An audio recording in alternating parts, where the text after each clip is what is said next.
ಲೋಕಸಭಾ ಚುನಾವಣೆ ಹೊತ್ತಲ್ಲಿ ಜನಪ್ರಿಯ ಬಜೆಟ್ ಮಂಡನೆಗೆ ಸಿಎಂ ಸಿದ್ದರಾಮಯ್ಯನವರು ಪ್ಲಾನ್ ಅನ್ನು ಹಾಕಿಕೊಂಡಿದ್ದಾರೆ. ಚುನಾವಣೆ ಸಂದರ್ಭದಲ್ಲಿ ಭರ್ಜರಿ ಘೋಷಣೆಗಳನ್ನ ಮಾಡಬೇಕು, ಆ ಮೂಲಕ ಜನರನ್ನ ಓಲೈಸಬೇಕು, ಜನರನ್ನ ಸೆಳೆಯಬೇಕು ಅನ್ನುವ ನಿಟ್ಟಿನಲ್ಲಿ ಸಿಎಂ ಸಿದ್ದರಾಮಯ್ಯನವರು ಈಗ ಪ್ಲಾನ್ ಅನ್ನ ಹಾಕಿಕೊಂಡಿರುವಂತದ್ದು.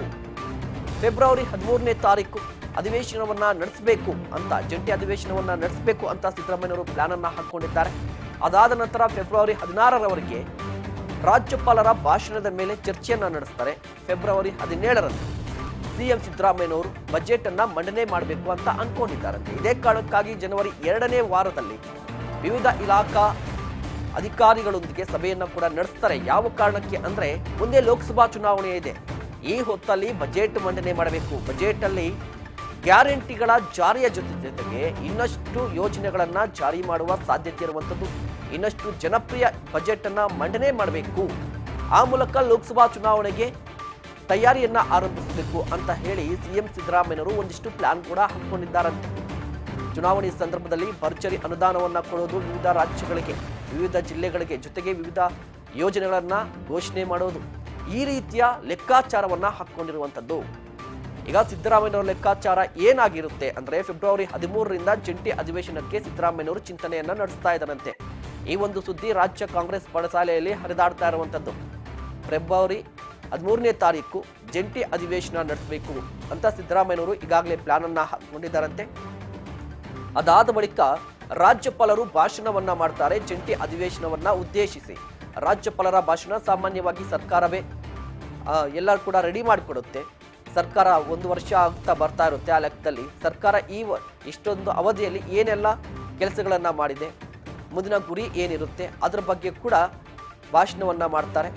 ರಾಜ್ಯಪಾಲರು ಅವತ್ತು ಭಾಷಣವನ್ನ ಮಾಡ್ತಾರೆ. ಗೆಹ್ಲೋಟ್ ಅವರು ಫೆಬ್ರವರಿ 13ನೇ ತಾರೀಕು ರಾಜ್ಯ ಸರ್ಕಾರದ ಸಾಧನೆ ಏನಾಗಿದೆ, ಮುಂದಿನ ಗುರಿ ಏನಾಗಿದೆ ಅನ್ನೋದ್ರ ಬಗ್ಗೆ ರಾಜ್ಯಪಾಲರು ಗೆಹ್ಲೋಟ್ ಅವರು ಭಾಷಣವನ್ನ ಮಾಡ್ತಾರೆ. ಅದಾದ ನಂತರ ಫೆಬ್ರವರಿ 16ನೇ ತಾರೀಕುವರೆಗೂ ಕೂಡ ರಾಜ್ಯಪಾಲರ ಭಾಷಣದ ಮೇಲೆ ಚರ್ಚೆ ನಡೆಯುತ್ತೆ. ಒಂದು ಕಡೆ ವಿಪಕ್ಷಗಳು ಹಾಗೆ ಸರ್ಕಾರ ರಾಜ್ಯಪಾಲರ ಭಾಷಣದ ಮೇಲೆ ಚರ್ಚೆಯನ್ನ ನಡೆಸ್ತಾರೆ. ಪ್ರಮುಖವಾಗಿ ವಿಪಕ್ಷಗಳು ಪ್ರಶ್ನೆಯನ್ನ ಕೇಳುತ್ತೆ, ಈ ಎಲ್ಲಾ ಸಾಧನೆಯನ್ನ ನೀವು ನಿಜವಾಗ್ಲೂ ಮಾಡಿದ್ದೀರಾ ಅನ್ನೋ ರೀತಿಯಲ್ಲಿ. ಮತ್ತೊಂದು ಕಡೆ ರಾಜ್ಯಪಾಲರ ಭಾಷಣವನ್ನ ಡಿಫೆಂಡ್ ಮಾಡ್ಕೋಬೇಕಾಗುತ್ತೆ ಸರ್ಕಾರ. ಅದಾದ ನಂತರ ಫೆಬ್ರವರಿ 17ನೇ ತಾರೀಕು ಸಿಎಂ ಸಿದ್ದರಾಮಯ್ಯನವರು ಬಜೆಟ್ ಮಂಡನೆ ಮಾಡುವ ಸಾಧ್ಯತೆ ಇರುವಂತದ್ದು. ಯಾವ ಕಾರಣಕ್ಕೆ ಅಂದ್ರೆ ಲೋಕಸಭಾ ಚುನಾವಣೆಗಾಗಿ ಸರ್ಕಾರ ತಯಾರಿಯನ್ನ ಆರಂಭಿಸ್ತಾ ಇದೆ. ಕಾರಣ ಏನಂದ್ರೆ ಲೋಕಸಭಾ ಚುನಾವಣೆಯಲ್ಲಿ ಈ ಬಾರಿ ಕಾಂಗ್ರೆಸ್ ಅಟ್ಲೀಸ್ಟ್ 20 ಲೋಕಸಭಾ ಕ್ಷೇತ್ರದಲ್ಲಿ ಗೆಲುವನ್ನ ಸಾಧಿಸಬೇಕಾಗಿದೆ. ಈ ಕಾರಣಕ್ಕಾಗಿ ಮುಂದಿನ ಲೋಕಸಭಾ ಚುನಾವಣೆಗೆ ಸಿದ್ದರಾಮಯ್ಯನವರ ಸರ್ಕಾರ ಈಗ ತಯಾರಿಯನ್ನ ಹಾಕೊಳ್ತಾ ಇರುವಂತದ್ದು. ಅದು ಯಾವ ರೀತಿ ಅಂದ್ರೆ ಬಜೆಟ್ ಅನ್ನ ಮಂಡನೆ ಮಾಡುವ ಮೂಲಕ. ಕೇಂದ್ರ ಸರ್ಕಾರದ ಬಜೆಟ್ಗೂ ಮೊದಲು ರಾಜ್ಯದಲ್ಲಿ ಬಜೆಟ್ ಮಂಡನೆ ಮಾಡಬೇಕು. ಆ ಬಜೆಟ್ ಏನಾಗಿರ್ಬೇಕು ಅಂದ್ರೆ ಜನಸ್ನೇಹಿ ಬಜೆಟ್ ಆಗಿರಬೇಕು.